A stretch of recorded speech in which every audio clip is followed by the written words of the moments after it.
Police apnoea hack చేశారు cyber నేరగాళ్లు. తెలంగాణ పోలీసుల యాప్ హ్యాక్ ఐ అనే హ్యాకింగ్ చేశారు. అయితే కొన్ని రోజుల క్రితమే హ్యాక్ అయింది.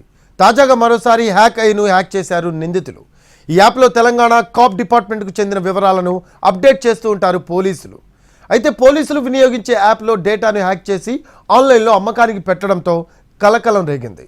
$120లకు తెలంగాణ పోలీసుల డేటా అంటూ ఆన్లైన్లో ప్రకటనలు కనిపించాయి. దాదాపు 12 లక్షల మంది డేటా ఉన్నట్లు గుర్తించారు.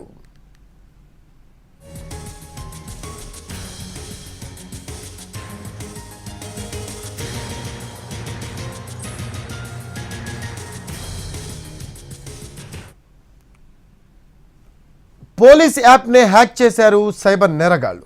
తెలంగాణ పోలీసుల హ్యాక్ ఐనే హ్యాకింగ్ చేశారు. కొన్ని రోజుల క్రితమే హ్యాక్ అయింది. తాజాగా మరోసారి హ్యాక్ ఐను హ్యాక్ చేశారు నిందితులు. ఈ యాప్లో తెలంగాణ కాప్ డిపార్ట్మెంట్కు చెందిన వివరాలను అప్డేట్ చేస్తూ ఉంటారు. పోలీసులు వినియోగించే యాప్లో డేటాను హ్యాక్ చేసి ఆన్లైన్లో అమ్మకానికి పెట్టడంతో కలకలం రేగింది.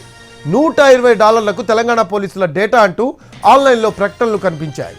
దాదాపు 12 లక్షల మంది డేటా ఉన్నట్లు గుర్తించారు.